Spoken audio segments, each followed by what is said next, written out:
Welcome back to Crime Documentary Files. This is a special live episode that airs every Sunday on our channel.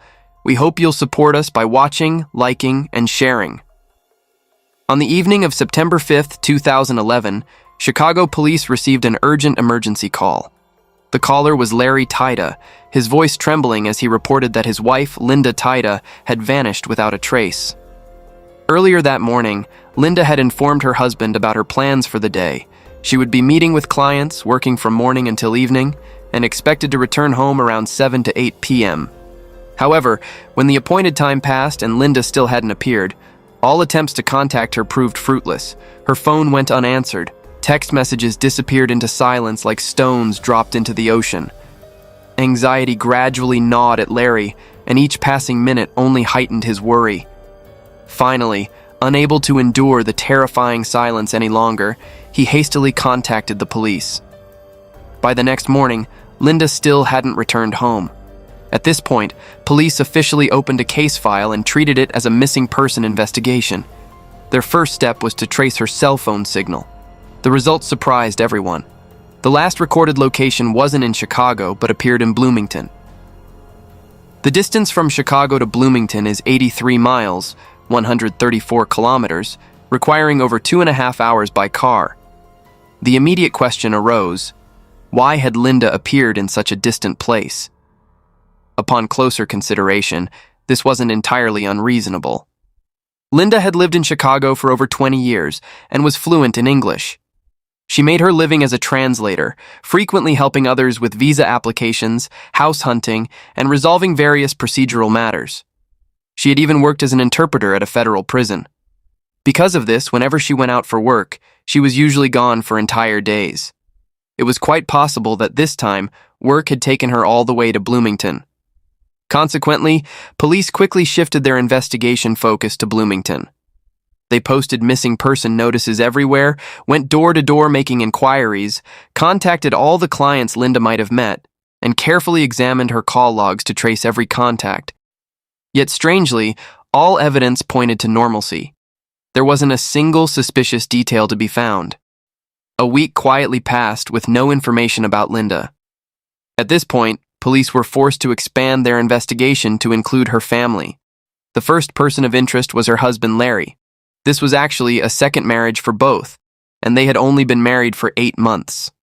Linda was over 60 but maintained sharp mental faculties and a youthful demeanor.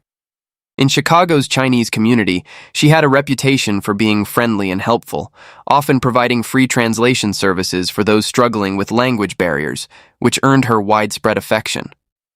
During the investigation, police learned that Larry had previously been married in China before immigrating to the United States with his son, Wang Tang. Wang Tang was a dutiful and hard-working son who had earned his doctorate while working part-time to help support the family. To him, Linda was like a biological mother. Later, Wang Tang met and fell in love with a Korean woman named Kim Min-sook. They married in 2003 and had a son together, settling permanently in Bloomington. Naturally, during the investigation, police invited the couple for questioning. Wang Tang was very straightforward. He insisted he knew nothing about Linda coming to Bloomington for work, nor had she ever visited his home. He even speculated that she might have been kidnapped by someone. In contrast, Min-sook displayed obvious panic. She said she couldn't eat or sleep, was almost going crazy with worry, and emphasized that Linda treated her no differently than a biological mother. When neighbors were questioned, they all confirmed this. The relationship between Linda and her daughter-in-law Min-sook had always been harmonious. The two women often went shopping and dining together, as close as biological mother and daughter. But precisely because of this, suspicions kept returning to that fateful phone call. Who had arranged to meet Linda in Bloomington? What exactly was the working all-day appointment about? And why had she completely lost contact from that evening until the next morning? The mystery seemed shrouded in layers of fog. For several consecutive days, Bloomington police continuously posted missing person notices and went door to door inquiring, but everything seemed hopeless. The case was on the verge of reaching a dead end. However, exactly 1 week after Linda's disappearance, an unexpected breakthrough emerged. The police station received an important call from a server at a local Chinese restaurant. Speaking cautiously, he said he might have information related to the case. According to this server's account, not long before, a female customer had entered the restaurant and asked him to help make a phone call. The reason given was simple. The woman didn't speak Chinese and needed him to relay a message. The content was that someone in Bloomington needed Chinese translation services with payment of $500. He did as the customer requested and received a $15 tip. At the time, he didn't think much of it. However, when news of Linda's disappearance became widespread, he suddenly became alarmed. The missing woman had disappeared precisely because she went out to work, and that phone call had been made by him. What if the police suspected him? For this reason, he proactively called the police, clearly explaining that while he had indeed made the call, it was completely at someone else's request, and he had no personal involvement in the matter. This server also added that the restaurant had surveillance cameras, and if the police didn't believe him, they could check directly. And it was precisely this surveillance footage that gave the case a major turning point. The person in the video was none other than Linda's daughter-in-law, Min-sook. What made matters worse was that earlier, when police had asked whether she had seen Linda recently, Min-sook had adamantly claimed she hadn't seen her in a long time and didn't know where she had gone. However, the surveillance camera clearly recorded her, directly exposing her blatant lie. Following this lead, police retrieved another surveillance video from the parking lot of a large supermarket in Bloomington. The footage showed the mother-in-law and daughter-in-law meeting face-to-face, initially exchanging harsh words, then quickly escalating to tense physical struggle, causing a commotion for a while. Finally, both got in their respective cars and left. This entire process was captured in detail by the cameras from beginning to end.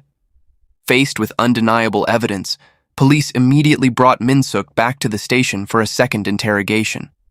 Initially, she remained defiant, insisting she had never met Linda. But when police proved she couldn't escape direct connection to the case, a search warrant was signed immediately. Her residence and sewing shop were simultaneously subjected to emergency searches. The search quickly yielded a breakthrough. In the trash bin behind the sewing shop, police discovered Linda's identification documents that had been cut into pieces, along with a set of blood-stained clothing. Notably, the style of this clothing matched exactly what Linda had been wearing on the day of her disappearance. Each piece of evidence was photographed, sealed, and placed directly in front of Min-sook in the interrogation room. At this point, under pressure she could no longer deny, she was forced to confess, admitting she had arranged to meet her mother-in-law and that an argument had occurred in the parking lot. As for what happened next, Min-sook provided a defensive account. After leaving the parking lot, Linda drove away but suddenly returned, then followed her to the sewing shop. There, the atmosphere between them quickly spiraled out of control, with arguments escalating into physical altercation. Min-sook claimed that Linda was the first to strike, and while she was dodging, she fell to the ground, then was pinned down and choked. In her panic, feeling her life was threatened, she reacted instinctively and also used her hands to choke Linda.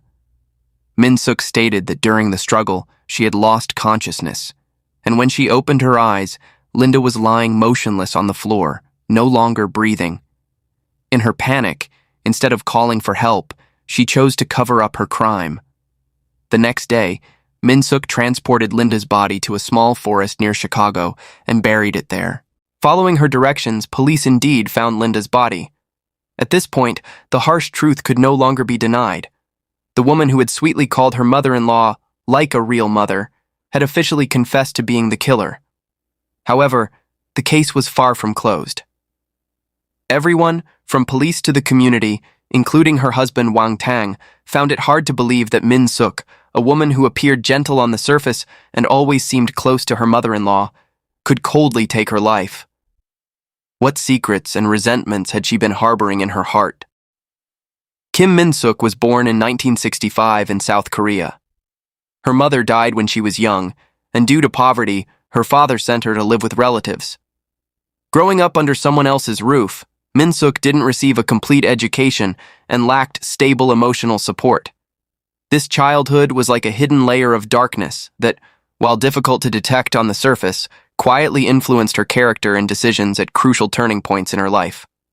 Around 1987, when she was just 23, Min-sook met Andy, an American soldier serving at a U.S. military base in South Korea. The two quickly developed feelings for each other. A year later, when Andy completed his service and returned to the United States, Min-sook followed him to settle in Bloomington, Illinois. They married and soon had a baby girl named Michelle. However, this marriage lasted only 10 years. After leaving the military, Andy threw himself into work, laboring diligently to support the family and advocating for frugal spending. In contrast, Min-sook became increasingly enamored with a lifestyle of material enjoyment and lavish spending. The differences in their life philosophies accumulated into conflicts, and by 1998, they officially divorced. Custody of Michelle went to Andy, while Min-sook moved out and began living independently. After her marriage fell apart, Min-sook found work at a customer service center, taking on the role of Korean language support for clients. It was there that she met a Chinese-American man named Wang Tang. In 2003, they married and had a son together, settling in Bloomington. In the early years after their marriage, the relationship between Kim Min-sook and her mother-in-law Linda was considered extremely close. The two often went shopping and dining together, sharing many intimate moments. Linda not only gave her daughter-in-law expensive handbags and bought her a new Mercedes, but also invested money to help open a sewing shop. After her grandson was born, she became even more frequent in her visits, directly caring for and assisting with the child.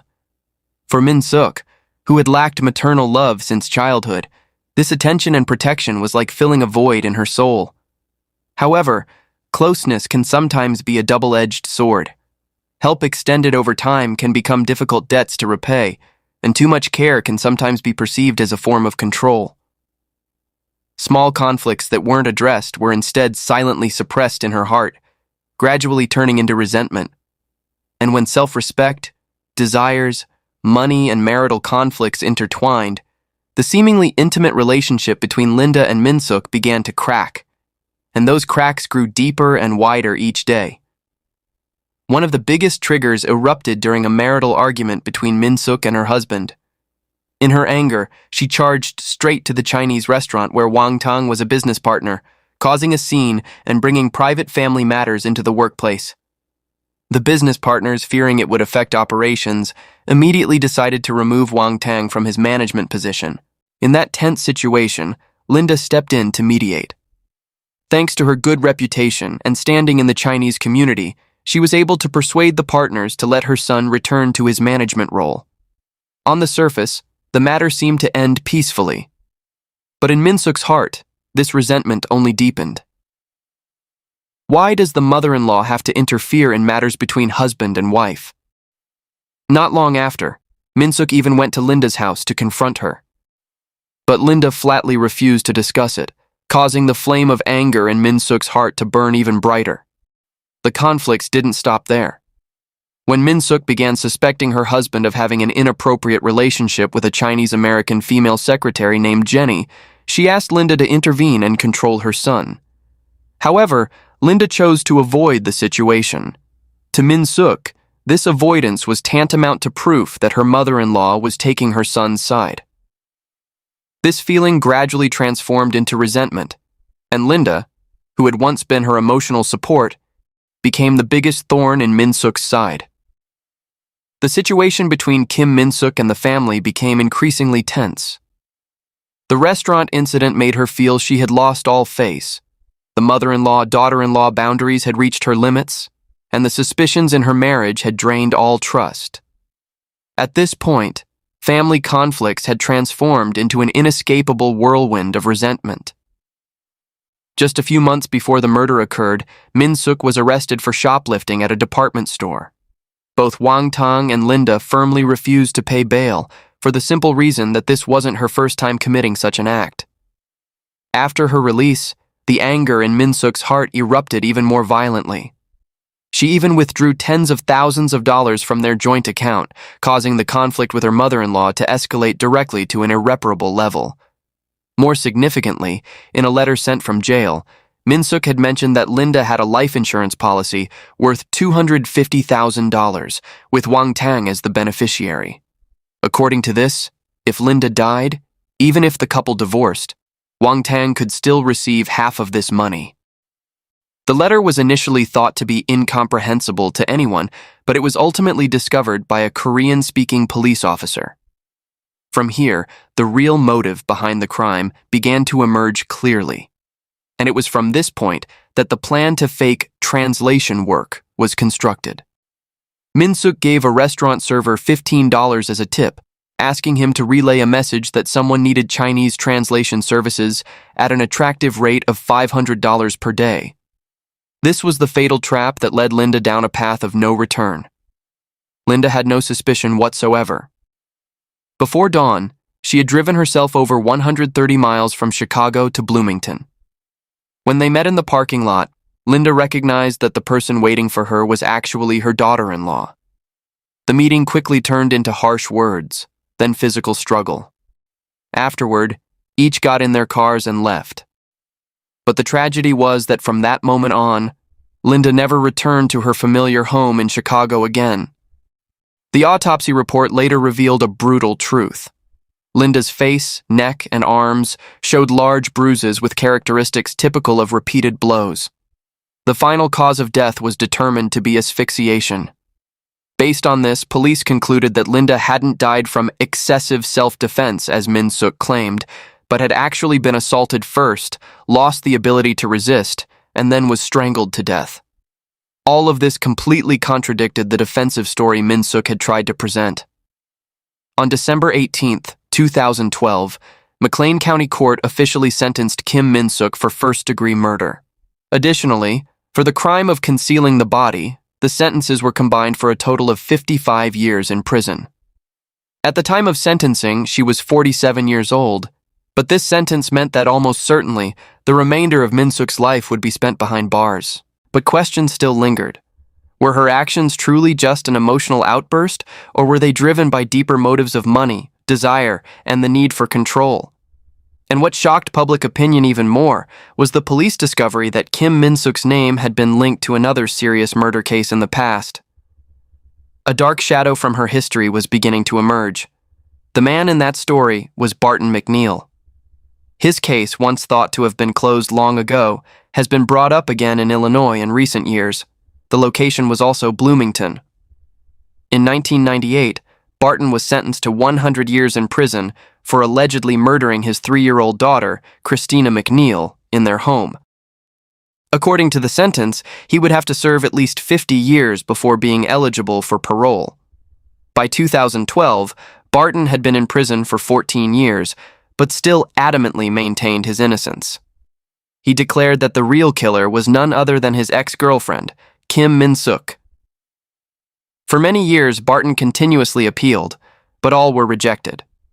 It was only when Linda's murder case occurred in 2011, bringing Min-sook back into the investigative spotlight, that the old case file from 1998 was once again reopened by both the public and legal professionals. It turned out that during her marriage to her first husband, Andy, while working at a restaurant in Bloomington, Kim Min-sook had become acquainted with Barton McNeil. From mere colleagues, the two quickly developed a romantic relationship. The problem was that both were already married to other people at the time. This extramarital affair continued for about 3 years. When Andy discovered this, he immediately divorced Min-sook. Barton and his wife also separated and eventually divorced. Subsequently, Min-sook moved in with Barton. Little Christina McNeil, Barton's daughter, was under his custody, so for a short time, the three lived together under one roof. However, their cohabitation lasted less than a year before conflicts arose with increasing intensity. Barton recounted that Min-sook had an extreme temperament, frequently losing her temper and even becoming physically violent. Arguments erupted continuously, to the point where neighbors had to call police multiple times. The climax occurred in 1998. During one argument, Min-sook was accused of pushing Barton while he was holding his young daughter. This act resulted in her being convicted of domestic violence, with sentencing scheduled for June 17th. Prior to this, although she was under a restraining order, Min-sook remained free, and according to investigations, she continued to secretly stalk and harass Barton. On June 15th, just 2 days before Kim Min-sook's domestic violence sentencing, Barton McNeil proactively arranged to meet her at an Italian restaurant. He hoped they could end their fractured relationship in a peaceful go-our-separate-ways manner. But things quickly spiraled beyond his hopes. From dinner in the restaurant, the two began arguing heatedly, and the tension continued all the way to the underground parking garage. Barton then hastily drove away, but Min-sook kept following behind. He was forced to accelerate to lose her, then took a detour to his ex-wife's place to pick up his daughter Christina and bring her home. On the way back, he stopped at McDonald's to let his daughter have dinner. By the time they got home, it was already 10 p.m. After putting his daughter to bed, Barton sat in the living room browsing the internet, then fell asleep right there. The next morning, June 16th, around 7 a.m., he woke up and went into his daughter's room. The scene before him left him speechless. The wall-mounted fan had fallen to the floor, and little Christina lay motionless on the bed, her face pale, completely unresponsive. He immediately called 911. Later, experts who analyzed 8 recordings of the emergency call concluded, based on his rapid breathing, trembling voice, and choice of words, it could be confirmed that Barton was in a state of extreme panic and urgency when calling police. Police and emergency personnel quickly arrived at the scene. Initial examination found that Christina had no visible external injuries, so they leaned toward a natural death determination. After simple documentation, they left the scene without treating it as a murder case from the start. But Barton quickly began calling police repeatedly, insisting something was wrong. He demanded a re-examination and pointed out specific abnormalities he had discovered. For example, the grass outside the bedroom window showed signs of being trampled, the window frame had new scratches, and the screen had a hole. The wall-mounted fan had fallen to the floor. All of these things had been intact the night before when he put his daughter to bed. His conclusion was that someone had snuck into his daughter's room in the middle of the night. When asked whom he suspected, he didn't hesitate to point to his ex-girlfriend, Min-sook. He also provided a timeline. Around 10 p.m., he put his daughter to bed, and at 10:30, he received a call from Min-sook, who kept asking what the child was doing and whether she was asleep. He immediately hung up. Around midnight, when passing by his daughter's room, he vaguely heard the child talking to someone. When he pushed the door open, he saw Christina sitting up, looking cheerful. This scene always gave him chills. On the 3rd day, police arranged for Min-sook to come in for questioning. She indicated she had learned early about the child's death and explained that the child normally had asthma, but she never proactively asked for details about the cause of death. She provided an alibi. That evening, she and friends had gathered at her house, not leaving until 11 p.m. Around midnight, she received a call from her brother in South Korea and talked for a while. Police then administered a polygraph test, which showed multiple deceptive responses. However, the officer in charge cited language barriers as potentially affecting the polygraph's accuracy and took no further coercive measures. She was released that same day. This decision left Barton nearly devastated. He angrily questioned police at the station. Did you search her house and car? Did you get a search warrant? Did you timely collect any garbage that might have been thrown away? In his view, the possibility of break-in and murder had been eliminated too early, while crucial evidence was silently disappearing in the gaps of time. Soon after, the autopsy report came back, bringing a decisive turning point to the case. Barton was nearly out of control at the police station. The case situation suddenly reversed. The person who had reported the crime, Barton McNeil, suddenly became the prime suspect. The report stated clearly, Christina McNeil died from manual asphyxiation. The medical examiner found bruises and pressure marks on her lips, mouth cavity, and neck, inconsistent with natural death. The report also noted redness and abnormal tearing in the lower body area, suggesting possible sexual abuse, but at the time there was no semen or identifiable DNA to confirm this, so it could only be considered suspicious. The timeline was also overturned. Based on the degree of food digestion in the stomach, the time of death was around 10:30 p.m., earlier than the time Barton claimed he saw his daughter sitting up around midnight. Additionally, police crime scene examination concluded that the anthill outside the window had not been trampled or damaged, thus rejecting the hypothesis of an outsider climbing through the window. Several factors combined, Barton was arrested. Next came the court's adversarial phase.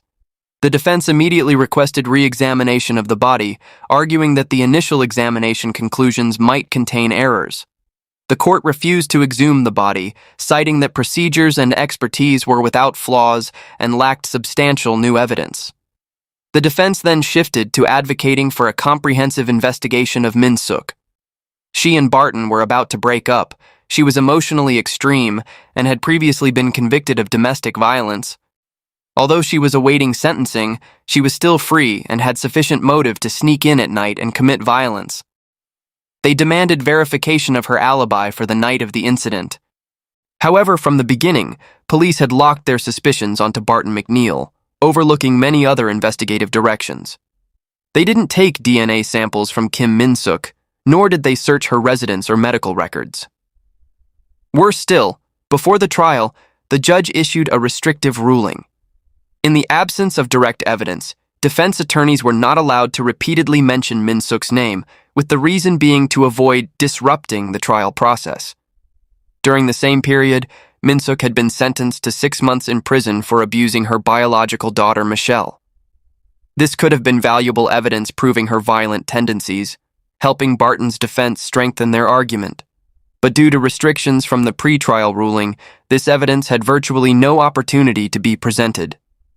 The consequence was that on July 1, 1999, the court declared Barton guilty of first-degree murder, with an already severe sentence later increased to 100 years, requiring him to serve at least 50 years before being eligible to apply for parole.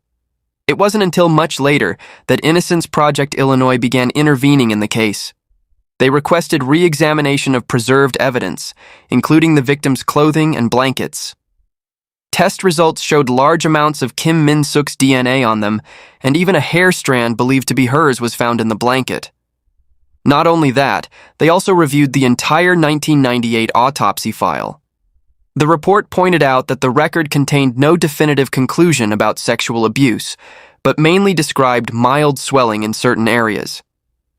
This meant that the possibility of sexual assault raised in 1999 had been overly inflated, making the case seem more severe and murky. Furthermore, the argument police had used that ants weren't disturbed, so certainly no one broke in, was gradually being questioned. Entomology experts pointed out that within just a few hours, ants can completely rebuild temporary colonies, making it very difficult to use this detail to exclude the possibility of an outside intruder. At the testimony level, the situation was also inconsistent.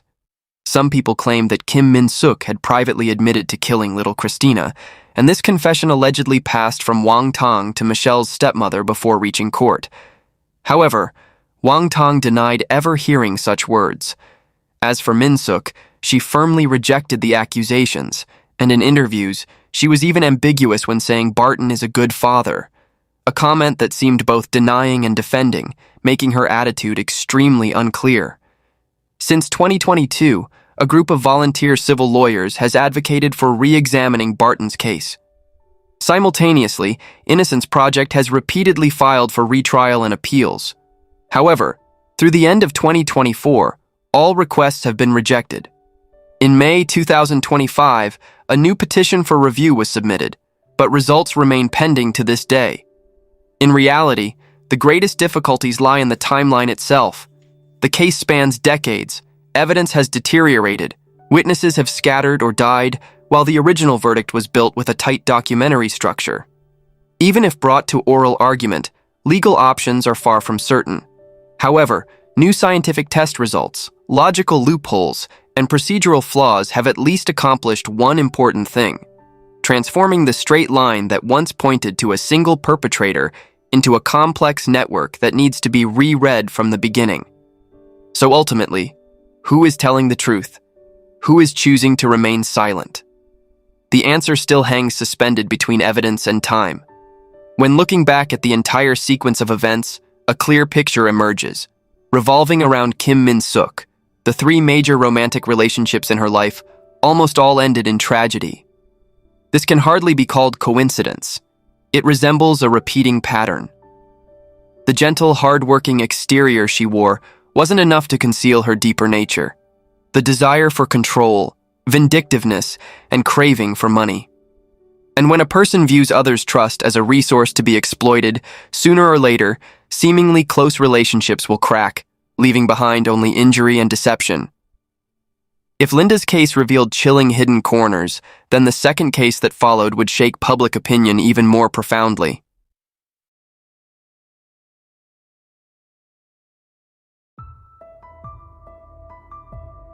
Today's case took place in the city of Osaka, the capital of Osaka Prefecture. Along the shores of Osaka Bay lived a family: the husband, 52-year-old Professor Yasutaka Fujimori, who was also an employee at a pharmaceutical company, and the wife, 46-year-old Mitsushiro Fujimori, a homemaker. They had two sons, the elder son, 21-year-old Yoshiro Fujimori, and the younger son, 19 years old. Both sons were college students. The family of four led a stable life. However, one day, the mother and the elder son suddenly disappeared without any explanation. Despite all efforts to locate them, the family received no news about their whereabouts. It wasn't until 5 years later, when a certain object was discovered, that the truth about their disappearance began to unfold. Where did they go? And what happened to them? Let's go back to August 14th, 2011 to delve into the details. That day was just another Sunday at Higashi Tennoji Park, located in Tennoji Ward, Osaka. A horrifying event occurred. The park, which is a 5-minute walk from Weihonmachi Station in Osaka, isn't particularly large and runs from north to south. Inside, there's a large grassy area, an ideal spot for local residents to relax during their free time. Since the park has no surrounding fence and is open to the public at no charge, anyone can enter or leave the park at any time. Around 7:30 a.m. that day, a sanitation worker was performing his usual cleaning duties at Higashi Tennoji Park. While sweeping, he came across a metal container lying on the ground. Assuming it was discarded trash, he approached with the intention of cleaning it up. However, as he bent down to lift the container, he was startled by its unusually heavy weight. It seemed like something was inside. Upon closer inspection, he noticed that the lid was tightly sealed with tape. Out of curiosity, he peeled off the tape and opened the lid. What he saw was horrifying. As soon as the lid was removed, a foul odor filled the air. Inside was a human skull. Terrified, the sanitation worker quickly dropped the container, stepped back several meters, and tried to regain his composure. He immediately called the police. Within minutes, a large number of officers arrived at the scene, cordoned off Higashi Tennoji Park, and prevented anyone from entering or leaving the area. The crime scene investigation was conducted urgently. The metal container measured approximately 9.4 inches in length, 9.4 inches in width, and 13.8 inches in height, with a capacity of about 4.8 gallons. Since 4.8 gallons is equivalent to a tyu, a traditional Japanese unit of measurement, this case became known as the 1-2 case. The metal container had a label from a pharmaceutical company. Inside the container, besides the skull, the police also discovered a portion of an ankle bone. The container's opening was tightly sealed with several layers of vinyl tape, commonly used for pipeline corrosion protection, moisture prevention, and electrical insulation. It appears the perpetrator deliberately sealed the container to prevent the foul odor from escaping. Clearly, this was a homicide. However, with the evidence collected at the scene, especially with only part of the victim's remains, the victim's identity remained a mystery. Meanwhile, the police took a statement from the person who reported the crime. He stated that he was a sanitation worker at Higashi Tennoji Park and performed daily cleaning duties and collected recyclable waste each morning. That morning, when he saw the metal container in the grass, he intended to pick it up and sell it for money. It was only after opening it that he discovered the horrific scene. The sanitation worker also mentioned that there were a few people exercising in the park that morning, but he didn't notice anyone suspicious. Some of the locals questioned confirmed that they had seen the metal container when they arrived at the park for their morning exercise, but they didn't know when it had appeared and hadn't paid much attention to it. To gather more clues, the police searched the surrounding area, using Higashi Tennoji Park as the center of their investigation. Their efforts paid off. At 2 p.m. that same day, on a street not far from the park, they found a second metal container. Compared to the first container, this one appeared older and darker. Inside, it contained several human bone fragments. The following day, some local residents reported to the police that they had discovered a third metal container in a parking lot about 100 meters west of the park. The police quickly arrived at the scene. The container was found to contain several fragments of a human ankle bone. Unlike the first container, the second and third containers were not sealed with tape, but their size and design were identical to the first one. As a result, the police believed that all three containers were likely discarded by the same person. Sometime later, the forensic examination results were released. DNA testing revealed that the bone fragments found in the three metal containers belonged to two people, a mother and her son. Since only partial remains were recovered, the cause of death could not be determined. The time of death was estimated to be around 2006, approximately 5 years prior. The police then compared the victim's information with the missing persons database in Osaka from recent years. The results confirmed the identities of the two victims, 46-year-old Mitsushiro Fujimori and her 21-year-old son, Yoshiro Fujimori. According to the records, the mother and son had gone missing in April 2006, over 5 years ago. Back in May 2006, Professor Yasutaka Fujimori, Mitsushiro's husband, had reported the disappearance of his wife and eldest son to the police. He explained that his wife and son had mysteriously vanished the previous month, and he suspected that they might have run away. The family also had a younger son, and Professor Fujimori didn't want him to grow up without his mother, so he sought the help of the police in investigating their disappearance. Professor Yasutaka and Mitsushiro met and fell in love during their university days. After graduating, with the support of both families, they quickly got married and moved into an apartment in Osaka. After his father passed away, Professor Yasutaka inherited a printing company, providing the family with a stable income. His wife decided to quit her job and stay home to take care of the family after she became pregnant. Later, they had another son. The family of 4 lived a very happy life. However, their happiness was short-lived. Professor Yasutaka's printing company began to suffer losses, eventually leading to bankruptcy. To cover the cost of living, he was forced to look for a job. He was later hired as a department manager at a pharmaceutical company. Although the income was stable, it was nowhere near the lucrative days of his previous company. Gradually, his wife started complaining about his meager income, which was not enough to cover the family's expenses. The couple frequently argued about money. During one heated argument, Mitsushiro loudly demanded a divorce and left the house. She believed her husband was incompetent, unable to earn enough to support the family. Initially, Professor Yasutaka thought his wife was just venting her anger. He never imagined that Mitsushiro would actually leave and take their eldest son with her.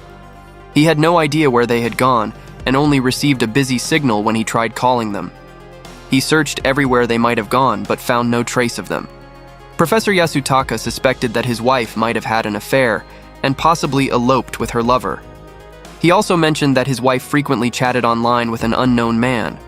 Due to his job, he came home very late every day. He had assumed his wife was just bored and chatting online with friends for entertainment. Looking back now, he realized she might have been unfaithful. Initially, Professor Yasutaka still hoped that his wife had left in a moment of impulsiveness and would return once she calmed down. But a month passed without any word from them. Feeling utterly helpless, he finally went to the police, hoping they could help find his wife and son. After getting a general understanding of the situation, the police proceeded to the school to take a statement from the couple's younger son. The boy stated that the atmosphere at home was tense, with his parents frequently arguing about money. His older brother always sided with their mother and criticized their father. He wasn't surprised that his mother left and took his brother, as she favored his brother more. That day, the boy was busy with an extracurricular activity at school, so he wasn't sure when his mother and brother left the house. Next, the police went to the Fujimori family home to investigate. There, they discovered that most of the missing mother and son's clothes had been taken, making it appear as though they had indeed left home. The police reviewed surveillance footage from the surrounding area, but unfortunately the cameras were obstructed and did not capture any images of the mother and son before or after their disappearance. Neighbors and friends of the two also reported that they had no knowledge of the situation and no one knew where they had gone. The police initially suspected Professor Yasutaka's involvement in the disappearance, but due to a lack of evidence, the case was closed. Afterward, Professor Yasutaka moved away. No one could have imagined that 5 years later, the missing mother and son would be found in metal containers in such a mysterious manner. Some witnesses reported that a few days prior, they had seen 3 men and a woman driving a small truck stopping at a parking lot. They had dumped a metal container into a trash bin before quickly driving away, looking very suspicious. The police reviewed surveillance footage from the park's parking lot and nearby areas, but found no trace of the suspicious truck. However, while scanning the footage, the police noticed a middle-aged man with a suspicious appearance in Higashi Tennoji Park on August 13th, the day before the first metal container was discovered. The man was seen pacing back and forth, looking nervous, and holding a plastic bag. The police speculated that the bag might have contained the metal container. After conducting an identification, the police confirmed the identity of the middle-aged man. It was none other than 57-year-old Professor Yasutaka Fujimori, the husband of the victim Mitsushiro, and the father of the victim Yoshiro. According to the investigation, Professor Yasutaka Fujimori was currently unemployed and living alone in an apartment near Higashi Tennoji Park. This apartment was directly across from the parking lot where the third metal container was found, separated only by a street. Professor Yasutaka had previously worked at a pharmaceutical company with the same name as the label on the metal container. Based on the evidence and leads gathered, the police identified Professor Yasutaka as the prime suspect in the case. They speculated that due to escalating marital conflicts, Professor Yasutaka killed his wife during an argument. His eldest son witnessed the entire incident, and to eliminate the witness, he ruthlessly killed his son as well.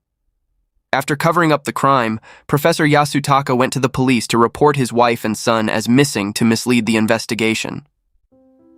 A month after the incident, the police arrested Professor Yasutaka on charges of disposing of a dead body. When questioned by the police, Professor Yasutaka claimed that he didn't remember anything about discarding the metal containers. He stated that he had quit his job at the pharmaceutical company 2 years ago due to health reasons and had been living off his monthly pension. To save on living expenses, he moved into his current apartment. He mentioned that he often took walks in Higashi Tennoji Park during his free time, describing it as a public park with many people passing by, nothing suspicious about it. As for the metal containers, he claimed to know nothing about them, insisting that he hadn't seen any such containers since leaving his job. Of course, the police didn't believe Professor Yasutaka's statements. They suspected that there could be more crucial evidence hidden in his home, as the 3 metal containers only contained part of the 2 victims' remains. The police immediately searched Professor Yasutaka's apartment. The apartment was located on the 2nd floor of a 5-story building, covering an area of about 215 square feet. It was simply furnished, with the entrance leading to a genkan area where shoes are removed before entering the home. To the left was the kitchen, to the right was the bathroom. Further inside were the bedroom and balcony. The police thoroughly searched every corner of the apartment but did not find any additional metal containers. It was discovered that Professor Yasutaka had fallen into gambling around 2003. Despite his wife's repeated attempts to dissuade him, he squandered the family's savings on gambling. He then took out loans from the bank to try and recover his losses, but ended up losing everything again. To repay the debts, Professor Yasutaka went to an insurance company to cancel his life insurance policy in hopes of getting some money back. However, when he tried to complete the paperwork, he was shocked to learn that the policy had already been canceled, and the person who had canceled it was none other than his wife. Angry, Professor Yasutaka confronted his wife at home and learned that their eldest son had been expelled from school because they couldn't afford the tuition. Their eldest son was attending a private university where the annual tuition was quite substantial. Since Professor Yasutaka had become addicted to gambling, the family had fallen into financial hardship. In order for their son to continue his education, his wife had secretly canceled his life insurance policy to pay the tuition. Upon learning this, instead of understanding his wife's actions, Professor Yasutaka harshly criticized her for making such a decision without consulting him. The police speculated that during a heated argument, Professor Yasutaka killed his wife. The conflict arose from their son's tuition fees, and in a fit of rage, Professor Yasutaka may have killed his son as well. Fearing that his crime would be discovered, he dismembered their bodies and stuffed them into metal containers. Afterward, he quit his job and moved to his current apartment. Believing that after all these years no one would investigate the matter further, he carelessly discarded the metal containers. 3 months after the case was brought to light, the police arrested Professor Yasutaka Fujimori once again, this time on charges of murder. This time, he finally admitted to disposing of the metal containers but continued to deny killing his wife and son. Professor Yasutaka claimed that on the evening of April 10, 2006, when he came home from work, the house was completely dark. Normally, by that time, his wife would have dinner prepared and ready for his return. Finding this strange, he turned on the lights and discovered that the door to his eldest son's bedroom was wide open. When he walked in, he was horrified to find his son lying motionless on the bed, covered in blood. On the floor next to the bed was a sledgehammer. Terrified, Professor Yasutaka frantically called out to his wife, but there was no response. He then found her in the bathroom, lying motionless on the floor, already deceased. Upon closer inspection, he noticed that her right hand was clutching a sharp piece of broken glass, while her left wrist had a deep cut. Losing both of his loved ones at once devastated Professor Yasutaka. He believed that his wife had killed their son with the sledgehammer and then took her own life with the glass shard, possibly out of despair over their current situation. The police questioned why, 5 years earlier, when he reported their disappearance, Professor Yasutaka hadn't mentioned any of these details and why he had dismembered their bodies and placed them in metal containers. Professor Yasutaka explained that at the time of the incident, his younger son was away on a school trip. He didn't want his younger son to know about the tragedy. He then secretly transported the bodies of his wife and son to his workplace, where he used a power saw to dismember them and placed the remains into 4 metal containers. He then sealed the containers in cardboard boxes with tape and discreetly stored them in the company's warehouse. After everything was done, Professor Yasutaka returned home and lied to his younger son, telling him that his mother had taken his older brother and left.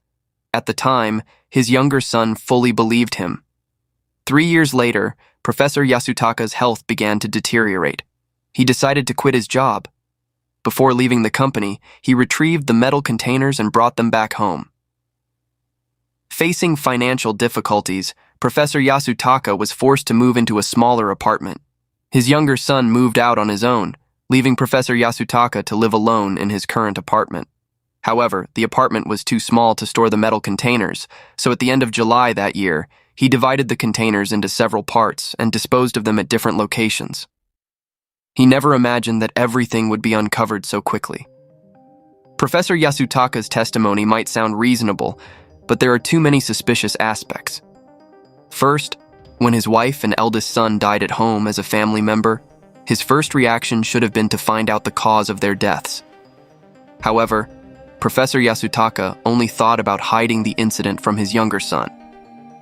This is difficult to understand. Second, Professor Yasutaka claimed he dismembered the bodies of his wife and son. Such an action is incredibly cruel and not something an ordinary person could do. Third, Professor Yasutaka stated that he placed the body parts into 4 metal containers, but the volume of those containers would not have been sufficient to hold the remains of 2 adults. Lastly, hiding the metal containers in the company's warehouse was extremely risky. If they had been left there for a long time, they could have easily been discovered by someone else. The police wanted to press further and extract more information from Professor Yasutaka, but from that point on, he refused to say anything, remaining completely silent. He even refused to reveal the location of the 4th metal container. The police then visited the pharmaceutical company where Professor Yasutaka had worked to gather more information. His former colleagues had mixed opinions about him. Some described him as a serious and meticulous worker who was very afraid of making mistakes. He was also sociable with his colleagues, always greeting everyone. Many people had a positive impression of him.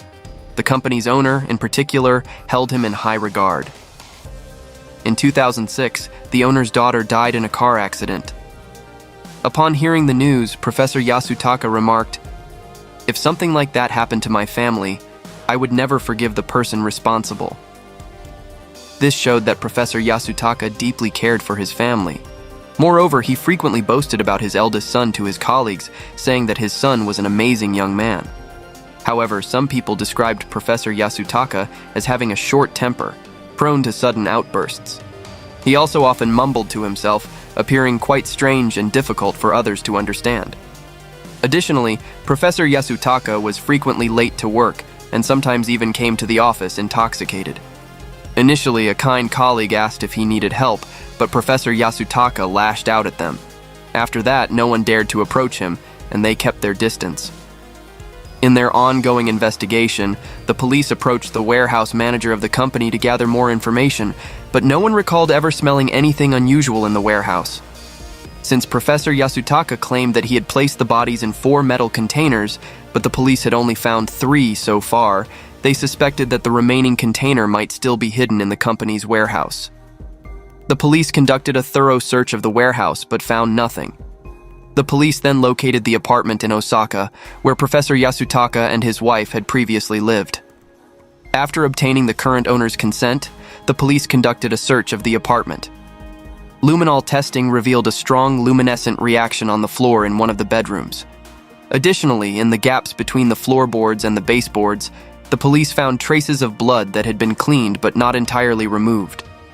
DNA testing confirmed that the blood belonged to Yoshiro, Professor Yasutaka's eldest son.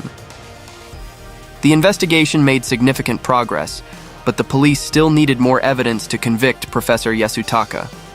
While the police were struggling to gather additional proof, an anonymous woman, whom we'll call A, who claimed to be a close friend of Mizushiro, came forward with some crucial information.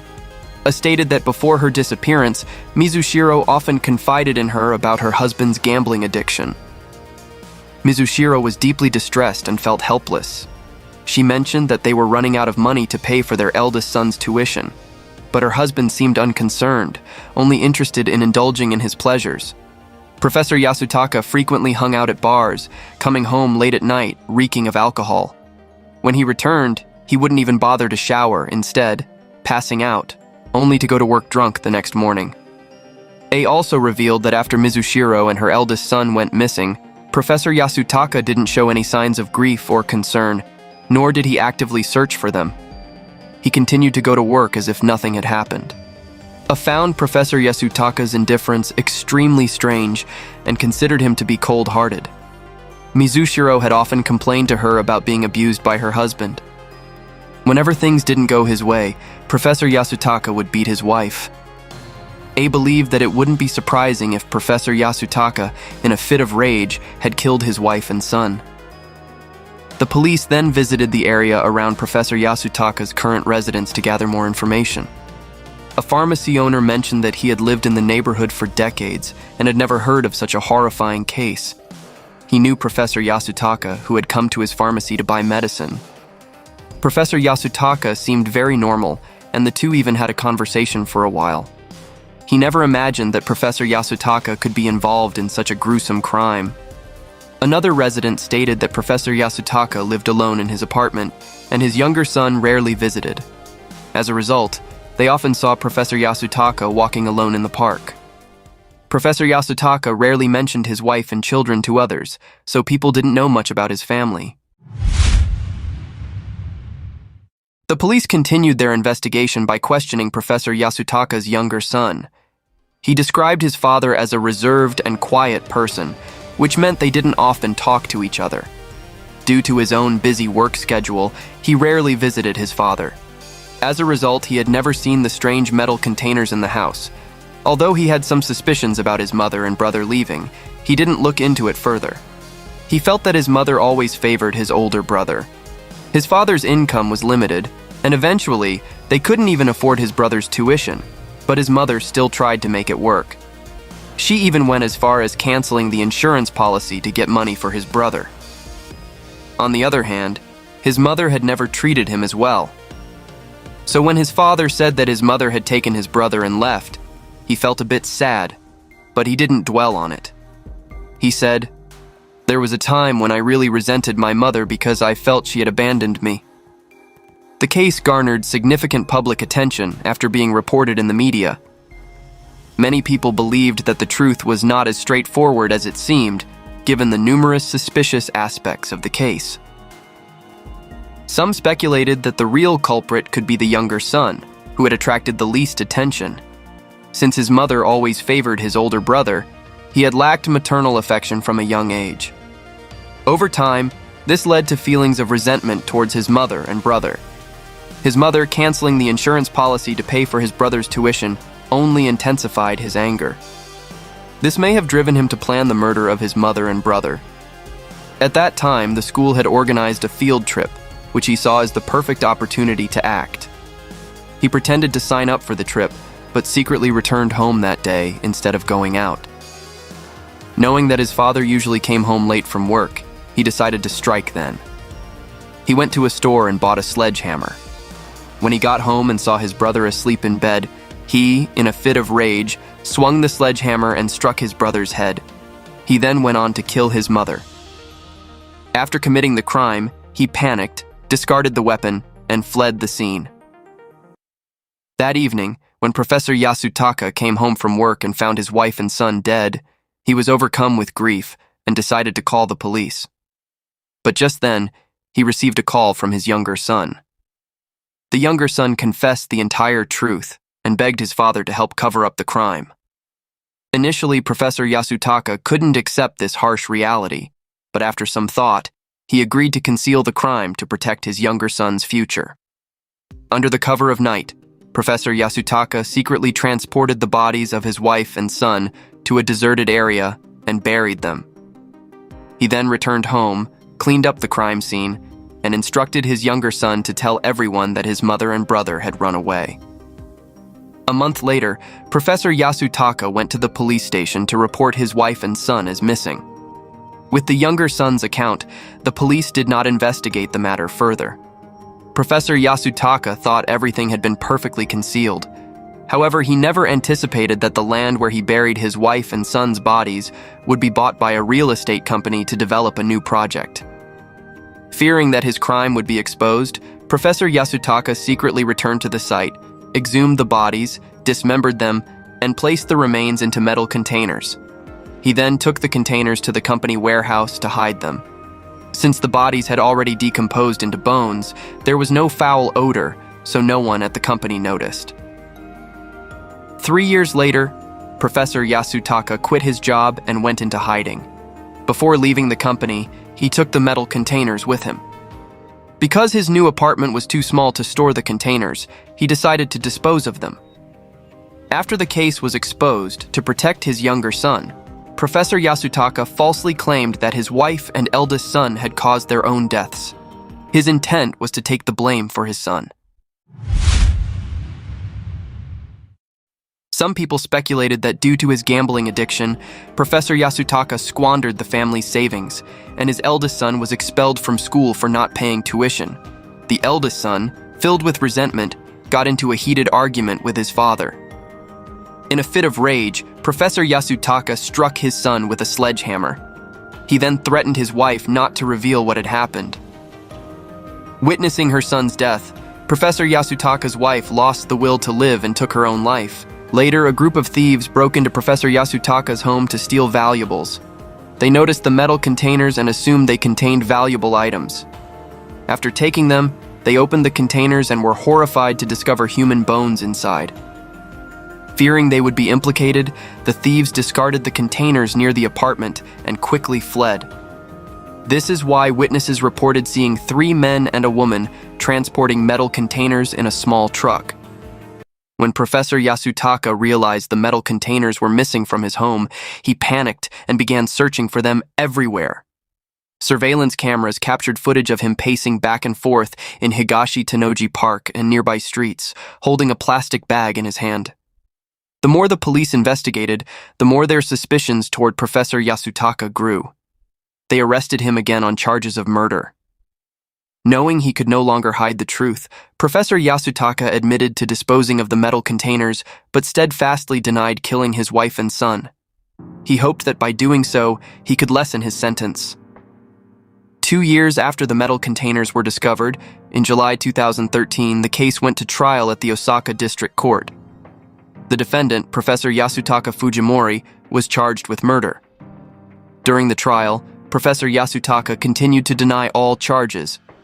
However, the prosecution argued that dismembering the bodies and placing them in metal containers was an abnormal act, one that could only be explained as an attempt to conceal a crime. Although the exact motive for the crime was unclear, the police had found the blood of the victim, Yoshiro, at the crime scene. This evidence indicated that the defendant intended to kill his son. As for the victim, Mizushiro, there was no evidence to suggest she had been attacked before her death, so it was not possible to definitively state whether the defendant intended to kill his wife. Faced with the prosecution's accusations, Professor Yasutaka remained silent. After a lengthy trial, the court delivered its final verdict. Professor Yasutaka Fujimori was found not guilty of murder, but was convicted of manslaughter and sentenced to 28 years in prison. To this day, Professor Yasutaka is still serving his sentence in prison. The apartment where he once lived has been renovated and put up for sale. The dark shadow of the Fujimori family's horrifying case still lingers. The 28-year prison sentence handed down to Professor Yasutaka seems insufficient to quell the public's outrage. The questions of who the real culprit was and what the true motive behind the crime remains unanswered. Was Professor Yasutaka taking the blame for his son? Or was he the one who committed the crime against the two people closest to him? After much speculation, the truth finally came to light through the conscience of the real culprit. The younger son, after graduating from college, moved to a different city and cut off contact with family and friends. But many years later, an anonymous letter was sent to the Osaka police station, along with a USB drive. The sender was none other than the younger son. The USB contained a video of Professor Yasutaka confessing to his crimes. He admitted to killing his wife and son while intoxicated, then staging the scene to frame his younger son. He begged his younger son for forgiveness and expressed a desire to see him one last time before he died. After 3 years of inner turmoil, the younger son decided to reveal the truth. He returned to Osaka, confronted his past, and chose to forgive his father. The case of the Fujimori family finally came to a close, but the aftermath continues to haunt those involved. The truth has been uncovered, but the pain and loss remain, serving as a reminder of family tragedy and the dark corners of the human soul. Today's video ends here. If you found it interesting, please support the channel by giving it a like and leaving a comment below. Thank you, and see you in the next video. Welcome back to Crime Documentary Files. Today we will explore a case involving a beautiful Mongolian model with striking looks. However, her life became entangled in a shocking crime that reverberated across Malaysia and the world. The victim in this case was Shari Bugin Altantuyaa, born in 1978 in Mongolia. She came from an intellectual family. Her father was a professor at the National University of Mongolia. Due to her parents' work, Altantuyaa grew up in Russia. Besides her beauty, she was highly educated and fluent in several languages, including Mongolian, Russian, Chinese, English, and a bit of French. At 18, Altantuyaa married Madai, the lead singer of Mongolia's famous band Black Moss, and they had a child together. The couple frequently appeared in magazines and interviews, garnering public attention. Their family of 3 was seen as a model of perfection. Altantuya's married life seemed carefree, but she dreamed of becoming a model and was unwilling to stay at home as a housewife. This ambition led to frequent arguments with her husband. Ultimately, their marriage lasted only 2 short years, ending when she was 20 years old. Perhaps because she was still young and yearning for love, Altantuyaa remarried the same year she divorced, this time to a designer. Unfortunately, this marriage also lasted only 2 years. Despite 2 failed marriages, Altantuyaa didn't succumb to despair. Instead, she decided to set aside her personal life to focus on her dreams. She moved to Paris to attend a professional modeling school, where she learned French and honed her skills in etiquette and presentation, equipping herself with both inner and outer beauty for her modeling career. Through hard work, she gradually achieved her dream and became a successful model. In addition to modeling, Altantuyaa was also a businesswoman. Her business involved exporting textiles from China to other countries, which meant she often lived and traveled between Shanghai, Beijing, Hong Kong, and Taiwan. To her friends, she led a luxurious lifestyle, frequently visiting high-end locations and mingling with the elite. However, at the peak of her career, Altantuyaa became pregnant again. Tragically, her second child was born with neurological paralysis and required frequent medical care. To this day, the identity of the child's father remains unknown. Rumors suggest he was a wealthy Mongolian businessman, but no one knows for sure. Despite this, having a second child with severe health challenges didn't seem to affect Altantuya's stunning appearance. She continued to thrive in elite circles and social events. With her striking looks and ability to speak 4 languages fluently, she could effortlessly blend into any social setting. Altantuya's life took a significant turn at age 26 when she met a man in Hong Kong.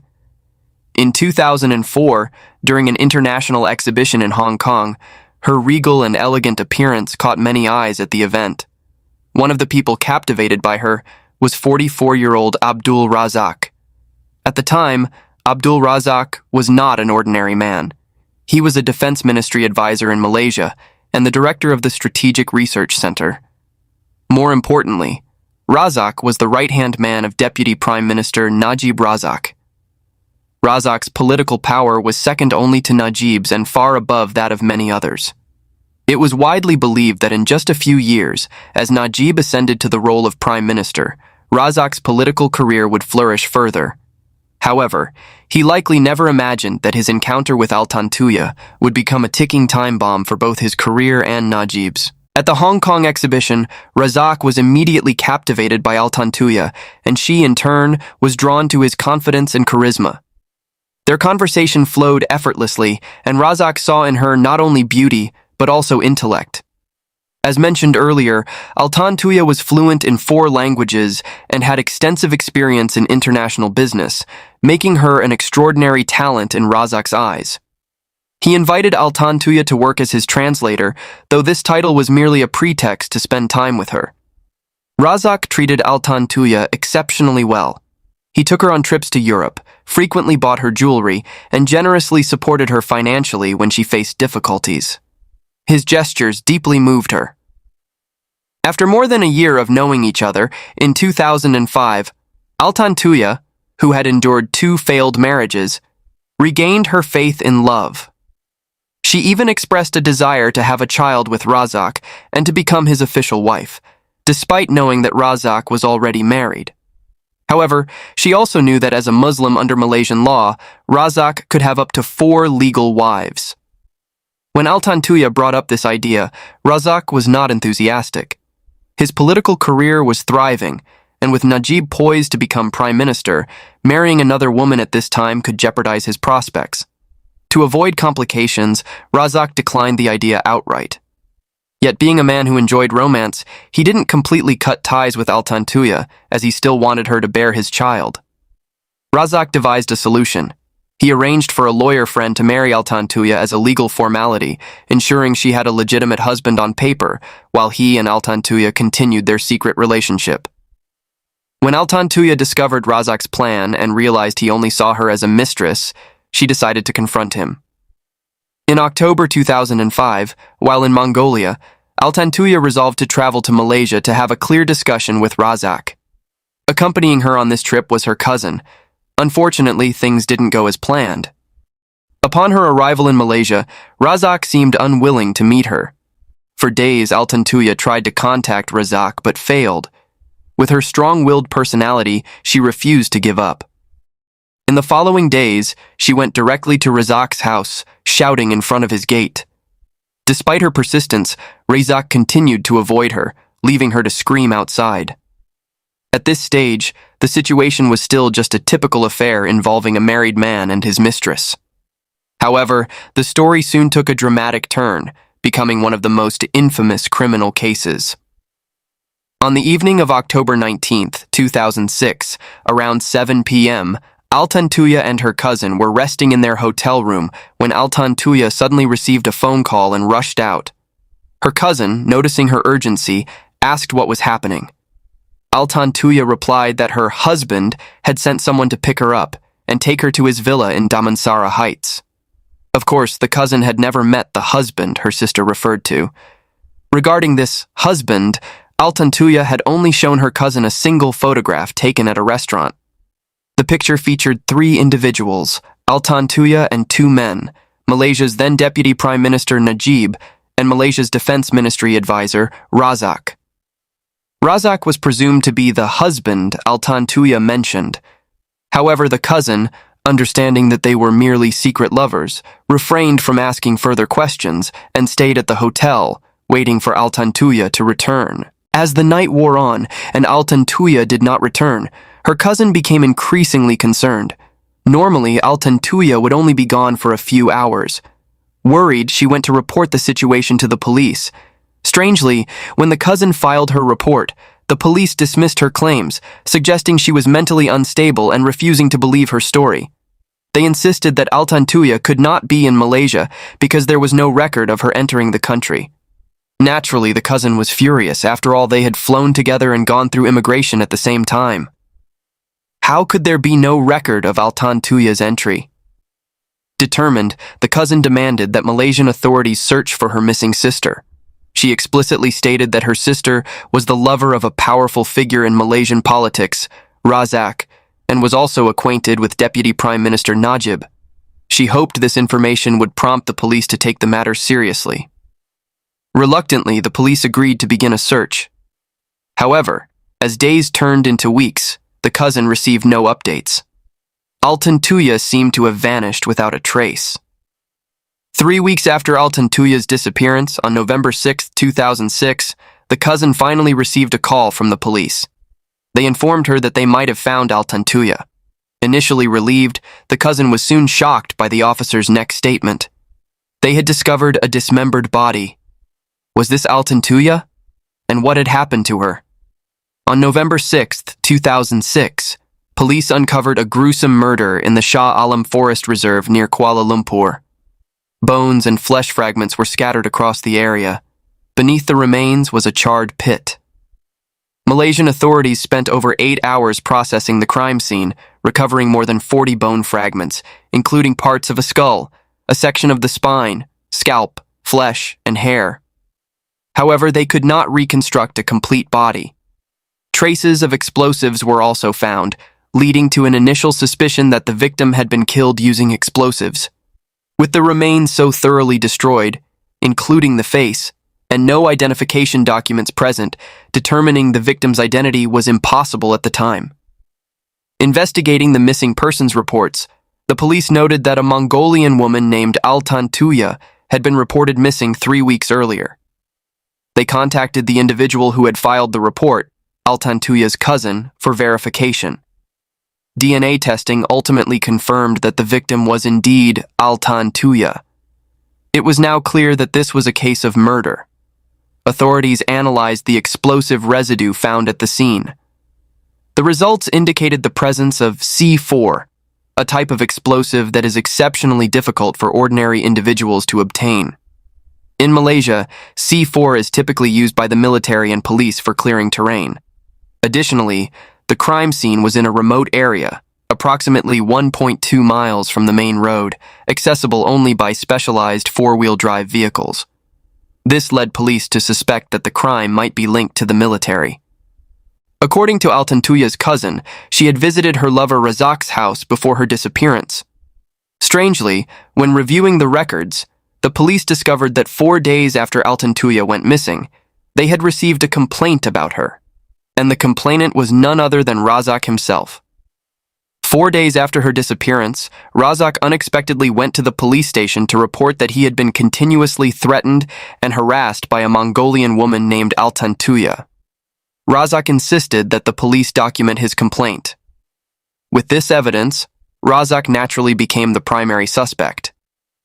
However, during the investigation, Malaysian authorities uncovered two other suspicious figures: special operations officers from the Malaysian Special Action Unit who also served as bodyguards to Deputy Prime Minister Najib, Chief Inspector Azila Hadri, and Corporal Sirul Ajar Umar. After being arrested, Azila and Sirul quickly confessed. They claimed that, days before Altantuyaa disappeared, they had received instructions regarding a troublesome Chinese woman. This Chinese woman was actually Altantuyaa, who was Mongolian, not Chinese. Azila and Sirul stated that they had been told the woman had a complicated background, was potentially a spy, and needed to be handled. Acting on these orders, they went to Altantuya's hotel to wait for her. However, their first attempt to confront her failed because Altantuyaa was accompanied by two others, and the hotel was equipped with extensive security cameras, making it impossible to act. A few days later, on October 19th, the day Altantuyaa disappeared, they received another call from their superiors, informing them that the Chinese woman was now at the gate of Razak's villa and needed to be dealt with. Azila and Sirul split into two teams. Sirul, along with his ex-girlfriend, went to the villa to apprehend Altantuyaa, while Azila searched for an off-road vehicle to use and planned to meet them later. Sirul and Azila confessed that when Sirul and his ex-girlfriend arrived at Razak's villa, they saw the woman and abducted her, forcing her into their red car. They immediately drove off to meet Azila at a predetermined location. However, during the drive, Azila called and instructed them to find a secluded spot to deal with the Chinese woman. Unable to find a suitable location, they continued to transport Altantuyaa until they met up with Azila.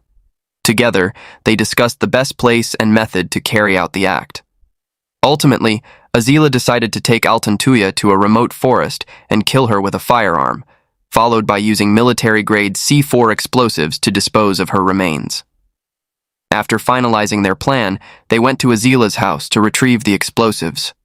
Sirul and Azila claimed that once everything was prepared, Sirul's ex-girlfriend left the scene. The two men then transported Altantuyaa to the Shah Alam Forest Reserve near Kuala Lumpur. Upon arrival, Azila produced an M5 firearm equipped with a silencer and handed it to Sirul, ordering him to shoot the victim. Terrified upon hearing this, Altantuyaa began to struggle and panic. The two men restrained her and forcibly removed her jewelry. Sirul and Azila testified that Altantuyaa, facing two men, had no way to resist. Throughout the ordeal, she begged them not to kill her, pleading that she was pregnant with Razak's child and hoping this would spare her. However, Azila and Sirul were unmoved by her pleas. Bound by orders from their superiors, they felt they had to complete their mission. According to their confession, after the gunshot, Azila immediately stripped Altantuyaa of her clothing, and Sirul placed all her garments into a black trash bag. They used another black bag to cover her head, aiming to prevent blood from spilling around the area. Azila then grabbed her legs while Sirul held her arms, and together they carried her deeper into the forest. Once they found a suitable spot, Azila brought out explosives and divided them into two portions. Sirul placed one portion at Altantuya's head, while Azila positioned the other portions at her abdomen and feet. They connected the charges with detonator cords, retreated to a safe distance, and triggered the explosion. This was the sequence of events described by Azila and Sirul. However, they emphasized that they did not know the woman personally and were merely executing orders from their superior. Naturally, the critical question became, who issued these orders? Was it Razak? Or perhaps the other man in the photograph Altantuyaa had shown her cousin, Deputy Prime Minister Najib? Or was it someone else entirely? The horrifying nature of this case, coupled with its implications for relations between Mongolia and Malaysia, captured the attention of French investigative journalist Arnaud Dubus. A Southeast Asia correspondent known for uncovering sensitive stories, Arnaud had reported on the Aceh massacre, Myanmar's military regime, and the plight of the Rohingya people. As is often the case with investigative journalism, exposing the truth came with significant risks. In 2019, Arnaud mysteriously fell from a train in Thailand, and whether his death was linked to another assassination remains unknown. Returning to Arnaud's investigation of this case, he uncovered layers of complexity far beyond initial suspicions. According to his findings, Altantuyaa and Razak had traveled to Europe together in 2005. This trip, however, was not merely a romantic getaway. Arnaud suspected that one of their destinations was France, not for luxury shopping or sightseeing at the Eiffel Tower, but to discuss the procurement of military submarines. Altantuyaa, fluent in 4 languages, served as Razak's interpreter during negotiations with arms dealers. This deal involved Razak acting on behalf of then-Deputy Prime Minister Najib to secure military submarines. While it is normal for a Deputy Prime Minister to arrange military equipment purchases, this transaction was far from straightforward. Razak and Najib allegedly planned to profit from the deal, earning a commission of up to 500 million euros from the French arms dealer. A significant portion of this money was reportedly funneled into a Hong Kong-registered company owned by Razak and his father. Arnaud's investigation revealed that Altantuyaa, upon learning of this deal, demanded a share of the commission. When Razak refused, Altantuyaa began to harass him incessantly.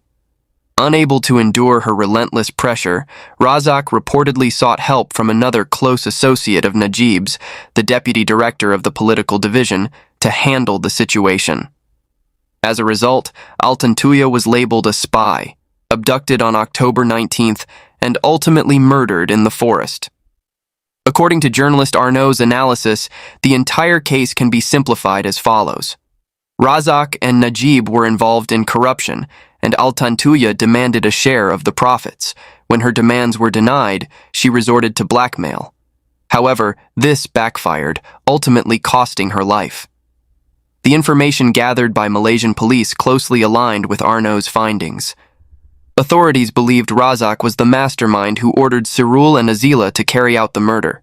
As a result, Razak was arrested and charged with abetting murder. At this point, the case already seemed highly complex, but it didn't end there. 7 months after Altantuya's remains were discovered, the trial officially began. Special Operations Officers Sirul and Azila were charged with murder. In court, they repeated the same testimony they had given to the police, admitting to the killing. Razak, on the other hand, was charged with incitement to murder, but he vehemently denied the accusations. He maintained his earlier statement, claiming that he was a victim of harassment by Altantuyaa and had no involvement in her death. During the trial, the case captivated all of Malaysia, sparking widespread speculation and rumors about the truth. One such rumor alleged that Razak had introduced Altantuyaa to Najib as a mistress to curry favor with his superior. The photograph of the 3 dining together in Paris, which Altantuyaa's cousin mentioned, was often cited as evidence of this claim. However, others argued that the photo circulating online was fake, and that the real photo had never been made public. Razak never commented on these rumors. Another central figure caught in the controversy was Deputy Prime Minister Najib. He adamantly denied ever knowing Altantuyaa. By 2008, the trial was still ongoing. That year was also significant for Malaysia, as it marked the general election. Despite the cloud of the Mongolian woman's murder case, Najib ran for office. Though the case affected his reputation, he successfully transitioned from Deputy Prime Minister to Prime Minister. However, just 3 months after Najib assumed office, a bombshell declaration surfaced online, alleging that the new Prime Minister had known Altantuyaa and had an intimate relationship with her. This declaration was made by a former police officer named Bala. After leaving law enforcement, Bala became a private investigator. He stated that Razak had hired him as a personal bodyguard before the murder occurred. Razak allegedly sought Bala's services because he was being relentlessly harassed by a Mongolian woman named Altantuyaa, and Bala's job was to protect Razak and keep Altantuyaa away. In his declaration, Bala claimed that Razak didn't meet Altantuyaa in Hong Kong, but rather at a diamond exhibition in Singapore. Moreover, Razak was introduced to Altantuyaa by Najib himself. Bala further stated that Najib had spoken to Razak about his relationship with the Mongolian woman, mentioning her special skills. Subsequently, the three of them traveled to Paris for dinner, where the now infamous photograph of them was taken. According to Bala's statement, Najib had once told Razak that he hoped Razak could provide financial support to the woman. Following this, Razak frequently received calls from Altantuyaa demanding money. At first, Razak agreed to her requests, even purchasing a house for her in Mongolia. However, over time, he grew tired of supporting her, realizing she was a con artist and had even deceived Najib. Later, because of the submarine deal, Razak decided to stop giving her money. When Altantuyaa didn't receive the funds she demanded, she often showed up at Razak's house, shouting and causing a scene. Bala, Razak's bodyguard, stated that he had personally intervened to stop her on one occasion. At the time, Altantuyaa didn't continue her confrontation, but left a note for Razak instead. Bala mentioned that during his interaction with Altantuyaa, he found her to be someone he could reason with. Through their conversation, he learned that Razak had promised to pay her $500,000 as a commission from the submarine transaction. In Bala's declaration, he also mentioned asking Altantuyaa why she was in such urgent need of money. She explained that her brother had mortgaged the house Razak had bought for her, and she wanted to reclaim it. On the day of Altantuya's disappearance, Bala stated that he had seen her. Razak had called him, instructing him to detain Altantuyaa until his people arrived. Shortly afterward, a red car appeared, and Altantuyaa was forcibly taken into the vehicle. After Altantuya's disappearance, Bala was arrested by the police and detained for 7 days. While in custody, Bala immediately sought Razak's help. Razak, in turn, reached out to his superior, then Deputy Prime Minister Najib, for assistance. According to Bala, Najib replied to Razak via text, stating, "I met with the chief of police this morning. The issue will be resolved. Stay calm." After 7 days in detention, Bala was told he could leave after signing a statement. However, upon reviewing the document, he noticed that all mentions of Deputy Prime Minister Najib had been removed. On the same evening that Bala made his declaration public, Prime Minister Najib held a press conference, once again denying any acquaintance with Altantuyaa. The very next day, something unexpected occurred. Bala issued a second declaration. In this new statement, he completely retracted his earlier claims, stating that the contents of the first declaration were entirely false. Shortly afterward, Bala and his entire family disappeared from Malaysia. His home was later found to have been broken into, and no one could contact him again. Naturally, he was also unavailable to testify in court. At this point, there were now 3 different versions of events. Which version represents the truth? After many days of trial proceedings, the court ruled that there was insufficient evidence to convict Razak and declared him not guilty, releasing him immediately. Upon his release, Razak held a press conference, denying his former bodyguard's claims and reiterating that Najib truly had no connection to Altantuyaa. Of course, after Razak's release, the trial continued, shifting its focus to the 2 individuals who carried out the murder, Azila and Sarul. Their behavior in court was astonishing. During his defense, Sarul had an emotional outburst, claiming they were merely scapegoats protecting an unnamed person who had never been brought to court. Sarul stated, "I had no reason to harm the victim or take her life in such a cruel way. I will appeal. The court has the authority to decide my fate, but if it sentences me to death, it will only fulfill someone else's plan. Please, do not impose the death penalty on me." Although both men insisted they were following orders, the evidence against them was irrefutable. Azila and Sarul were ultimately convicted of murder and sentenced to death. Their families were deeply emotional upon hearing the verdict, but immediately decided to file appeals. Azila even reassured his family as they faced the grim outcome. Altantuya's family, particularly her father, was dissatisfied with the ruling. He believed the case was far more complex, and that those truly responsible for the crime extended beyond the 2 convicted men. Consequently, the family filed a civil lawsuit, claiming that the case had caused them severe emotional and psychological distress. They sought damages of 100 million ringgit, equivalent to $22 million US, from 4 parties: Sarul, Azila, Razak, and the Malaysian government. However, it would take 13 years for this civil case to finally go to trial, a matter we'll discuss later. Returning to the appeals process of the two death row convicts. After their sentencing, Razak's former bodyguard, Bala, unexpectedly resurfaced. In an interview, he revealed that after making his initial declaration, he had received a threatening phone call from Najib's wife, who warned him that his entire family was at risk. Bala claimed he was then coerced into writing the second declaration. He and his family were subsequently taken to Singapore by Najib's brother and eventually fled to various locations before going into hiding in India. Bala stated during his reappearance that as long as Najib remained in power, he could not return to Malaysia. At this point, a major turning point in the case occurred. After Azila and Sarul appealed their death sentences, the appellate court ruled that neither man had a motive to kill Altantuyaa.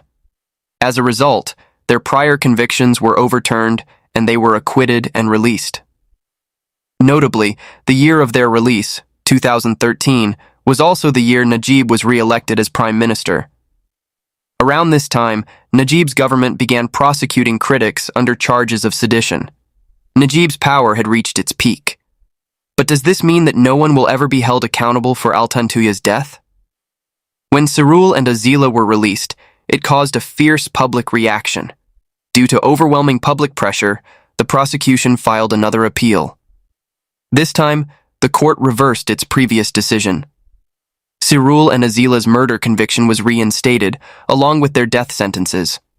Police immediately moved to arrest them. However, Sarul had already used his temporary freedom to flee to Australia, and only Azila was recaptured.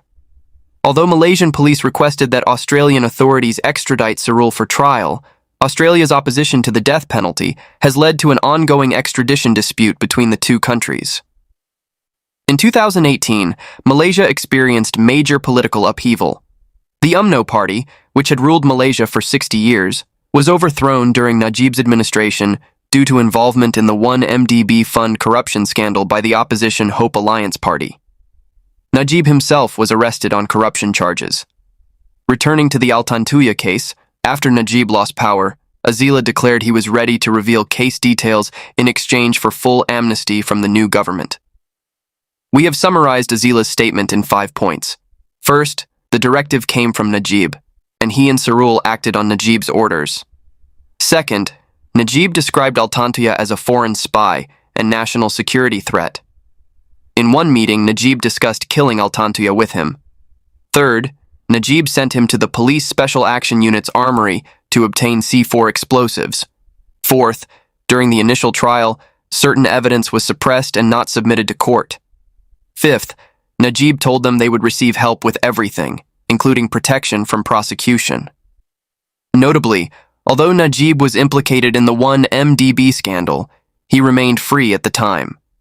After Azila's statement, Najib immediately responded, claiming the Hope Alliance government was conspiring with Azila to frame him. Later, Najib posted on Facebook that the explosives found at the scene were LDX and PETN, types used in mining and construction, not C4 as reported. By 2019, Altantuya's father's 100 million ringgit compensation lawsuit finally went to trial. After 13 years, Altantuya's father said that after learning of his daughter's death, he conducted his own investigation. He discovered a bank transfer of $18,000 from Razak in Altantuya's bank account. Additionally, he found a jewelry receipt for 18,000 Hong Kong dollars, also paid by Razak. However, this could only prove financial transactions, not a romantic relationship between them. Additionally, Altantuya's father revealed that before his daughter's disappearance, they had shared a meal together. During the meal, Altantuyaa told him she would go to Malaysia the next day to find Razak. Her father said, "I'm not sure if she was referring to Najib or Razak at the time, as both men had these letters in their names." Later, Altantuyaa told him she had a relationship with a powerful figure called Baginda, who was Razak. She also mentioned to him that she was going to Malaysia to request money for her son's medical treatment. During the meal, Altantuyaa went to the restroom. While she was away, her phone rang in her purse. He opened the purse to check, and discovered a photograph of Altantuyaa with a man, but he couldn't remember who the man was. A police officer who had investigated the case also presented shocking evidence. It turned out that on the day of her disappearance, at 1:08 p.m., Altantuyaa had actually visited the police station. The police reporting system contained 2 pages of documentation stating that her reason for coming to Malaysia was to meet Razak. Once she received the money Razak had promised, she would return to Mongolia. The report also mentioned that if anything happened to her, the police should look for Razak. In the report, Altantuyaa wrote, "Perhaps this is my fault. Now I truly understand he doesn't love me anymore. When I came to Malaysia, I did foolish things. I wrote him a letter saying I would vanish from this world. After receiving the letter, he threatened to deal with me. I was wrong. I blackmailed him, but now he's trying to kill me." The latest news is that a carpet merchant from Dubai, who was also a friend of Najib and his wife, has publicly admitted to being involved in Altantuya's murder. This carpet merchant was the one who forced Razak's bodyguard and his entire family to flee Malaysia. Dear readers, this case is still ongoing. We will try to uncover the truth that remains unclear, or perhaps it has already been permanently erased by those in power. But one thing is certain. This is not just an ordinary murder case. This is definitely an unfinished ending. However, we can only wait for further developments. If you enjoyed this story, please leave us a like. Or if you'd like to discuss any case, feel free to leave a comment. Goodbye and see you next time.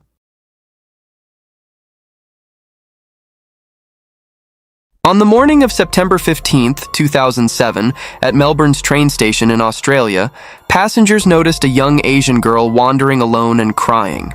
They immediately sought assistance from station staff. During the interaction, they realized that the girl did not speak English. Initially, they thought she had been separated from her family, so they brought her to the office. Since she was wearing clothes from the children's brand Pumpkin Patch, they nicknamed her Little Pumpkin. The staff then reviewed the surveillance footage to search for the girl's relatives. However, they discovered something unusual. A middle-aged man was seen pulling a suitcase and leading Little Pumpkin into the station. He bent down to speak to her briefly, then went up the escalator and never returned. The staff concluded that Little Pumpkin had likely been abandoned by the middle-aged man and reported the incident to the police. This discovery, however, led to a shocking case that rocked the Chinese communities in both Australia and the United States. At the same time, it exposed the criminal actions of a Chinese martial arts master. Through further investigation, the police confirmed that Little Pumpkin, then 3 years old, was a New Zealand citizen, and the man who abandoned her was her father, a 53-year-old Chinese martial arts master named Nai Yin Shui. His English name was Michael.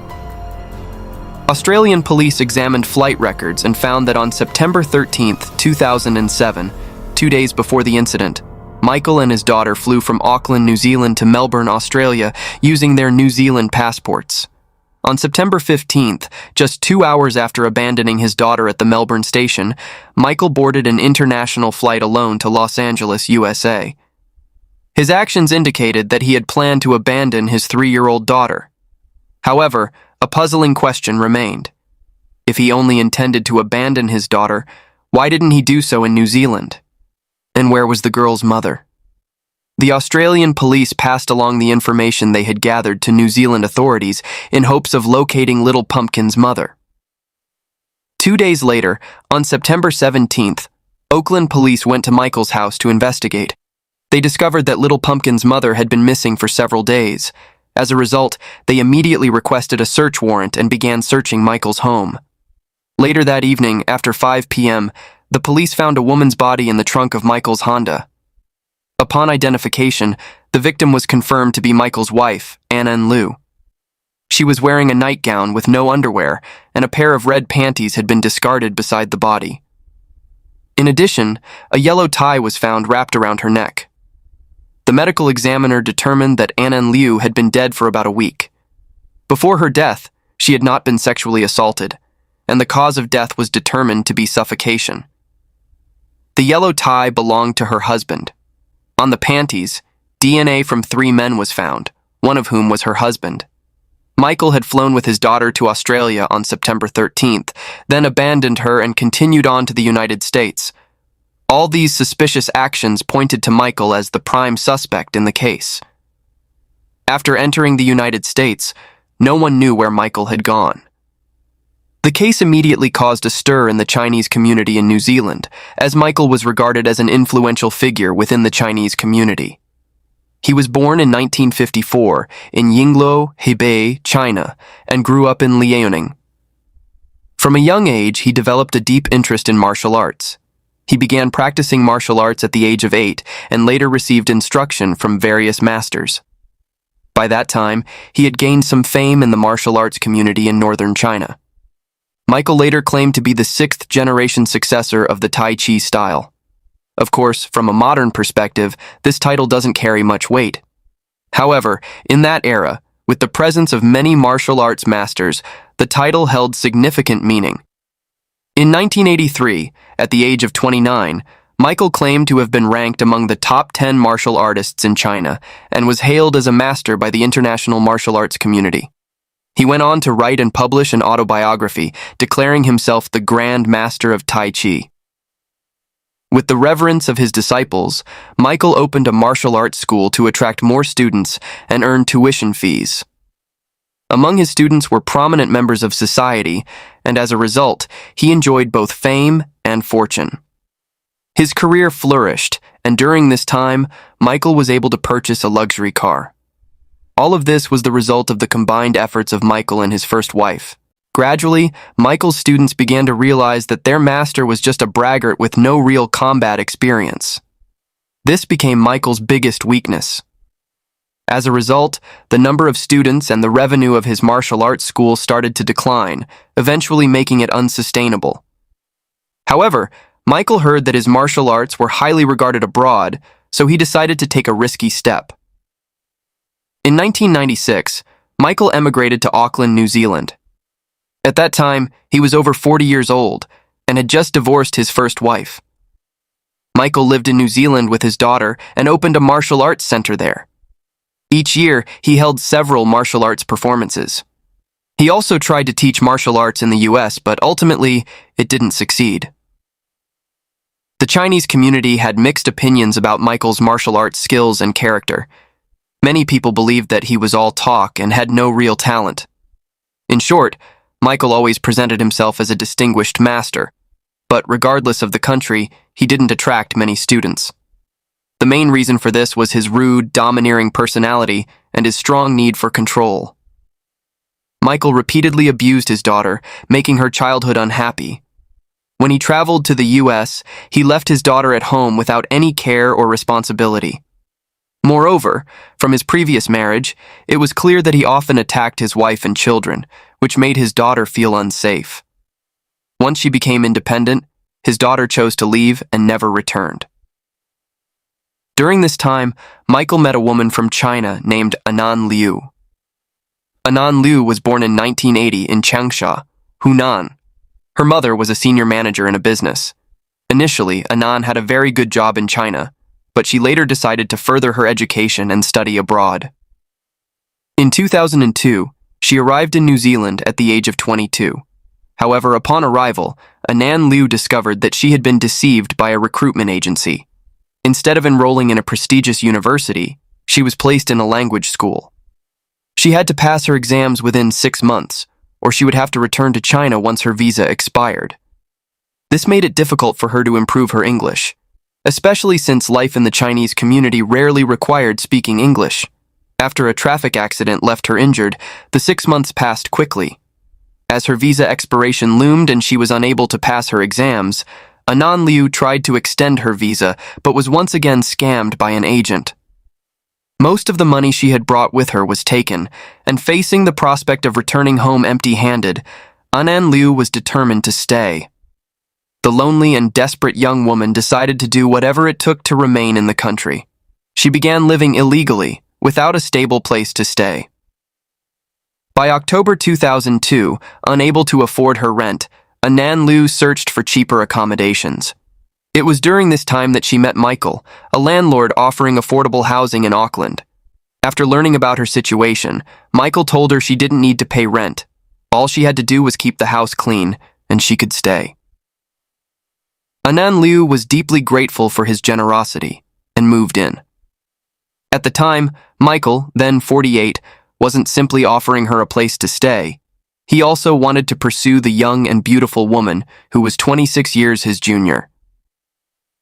Surprisingly to many, Anan Liu quickly accepted Michael's romantic advances.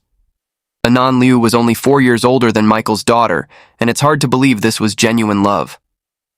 If Michael's martial arts school had been doing well at the time, Anan Liu likely saw a relationship with him as a way to avoid financial difficulties while studying abroad. Their relationship developed rapidly, and they began living together. At the start of 2003, when they got married, Anan Liu was already pregnant. Later that same year, she gave birth to a daughter, the girl we now know as Little Pumpkin in this case. It seemed like Anan Liu had found a good man in a foreign country. But after their marriage, Anan Liu discovered that her husband was jealous and forbade her from interacting with other men. Even minor disagreements would result in Michael physically abusing her. Although her life was far from what she had imagined, without a green card, Anan Liu felt she had no choice but to endure in silence. In 2006, when Michael was over 50, he, like many martial artists, could not avoid the decline in physical abilities. Especially since he didn't have any real skill, the martial arts club had become nothing more than a name without value. It had long ceased to provide Michael with any significant income. That same year, Anan Liu received her green card. She no longer had to rely entirely on her husband, as she now had permanent residency. This changed everything. She no longer fully obeyed her husband's orders, and even refused to be intimate with him. This made Michael, already struggling with his failing career, even more frustrated and angry. He frequently used his fists against his wife, forbade her from leaving the house, and did not allow her to make friends freely. He even hid her passport and other documents. In September 2006, unable to endure the domestic abuse any longer, Anan Liu decided to escape. She began searching for her passport, but instead found a gun. She panicked and was soon discovered by Michael. As a result, she was beaten again. He even threatened her with a knife. Despite the hardship and loss of freedom, Anan Liu never gave up on the idea of escaping. She finally took advantage of an opportunity, opened the door, and ran to a neighbor's house. After the neighbor called the police, they came and arrested Michael. In June 2007, when the police took him away, Michael was still threatening Anan Liu, saying that he would kill her. Anan Liu and her daughter were taken to a local women's shelter. The staff noticed that she had a split lip and bruises around her eyes. The mother and daughter were provided with food and shelter for a month while Anan filed for a restraining order. As for Michael, he faced charges, but ultimately Anan Liu withdrew the case. She couldn't bring herself to send Michael to jail, hoping instead that they could separate amicably. In November 2006, Anan Liu took her daughter and returned to her hometown in Changsha, Hunan Province, China, where they stayed for 4 months. While she was away, Michael began dating another woman, but the relationship was short-lived. After the breakup, Michael contacted his wife several times, promising that he would never use violence again, and even offering to renew their wedding vows. This moved her. After 4 months in Changsha, Anan Liu returned to New Zealand with her daughter. At this point, the martial arts center had completely collapsed. Michael began looking for other ways to make money. By the end of 2006, he entered the publishing business, becoming a distributor for a Chinese-language newspaper called Chinatown. However, he didn't know how to run a newspaper or conduct business. The result was a failure, leaving him with significant debts. Michael quickly filed for bankruptcy. After this business failure, Michael found himself in the most difficult situation of his life.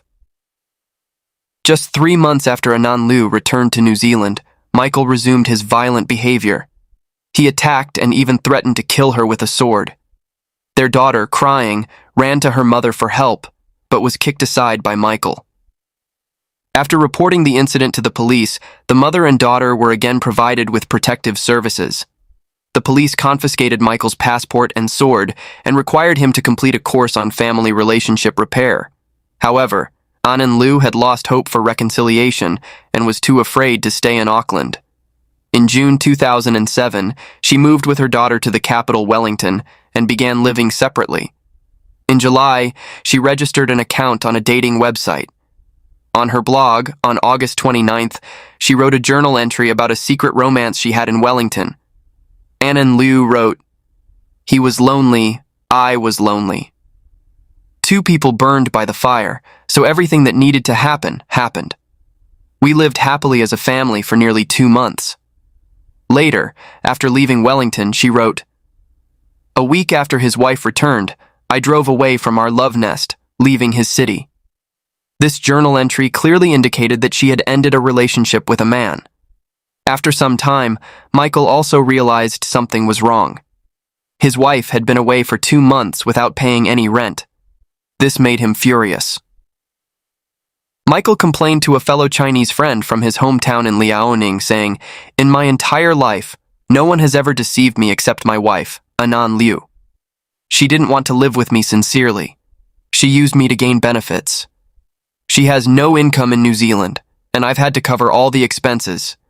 That's the greatest resentment of my life." It was likely at that moment that the thought of murder began to form in Michael's mind. The police confirmed that the last time An Liu was seen was around 4 p.m. on September 11th, 2007, at a children's center in the suburbs of Auckland. After that, no one knows what method Michael used to lure An Liu back home. On September 12th, An Liu's mother called. Michael answered the phone and told his mother-in-law that An Liu had gone to Wellington to attend a party. After An Liu's death, Michael went to the local authorities and reclaimed his confiscated passport. The next day, on September 13th, he flew with his daughter to Melbourne, Australia. He then contacted a travel agency, saying he wanted to book a same-day flight to Los Angeles. The staff checked and found that the earliest available flight wasn't until September 15th, 2 days later. Initially, Michael planned to take his daughter with him as he fled to the US, but he quickly changed his mind. Fleeing with a child would be a burden, so Michael made the heartless decision to abandon her. After the incident, Michael's eldest daughter expressed her desire to care for her half-sister. The embassy quickly intervened and assisted in bringing An Liu's mother from Changsha to take custody of her granddaughter and return home with her daughter's ashes. The Chinese community in New Zealand raised money to help Little Pumpkin, but her grandmother declined the donations. Her daughter's tragic fate left the grandmother feeling guilty. She had thought that sending her daughter abroad would provide a better life, but she never expected such an outcome. Due to infrequent contact, the mother was unaware of what An Liu had endured over the years. She also knew nothing about her daughter's married life and had never even met Michael. After entering the US, American authorities issued a nationwide arrest warrant for Michael. At one point, he was placed on the US top 100 most wanted list, alongside leaders of terrorist organizations. A year later, on February 28, 2008, in College Park, a suburb of Atlanta, a Chinese restaurant chef named Wu Guishen was reading the newspaper. He saw that U.S. police were offering a $10,000 reward for the capture of a fugitive named Michael. When he saw the picture, he was shocked. "Isn't that Mr. Tang who works at the restaurant?" Wu Guishen recalled suspicious things about him, like how his luggage was never unpacked, as if he was ready to move at any moment. Mr. Tang was always alert while sleeping, waking up at the slightest noise. He also claimed to be from Hebei, but spoke with a different accent.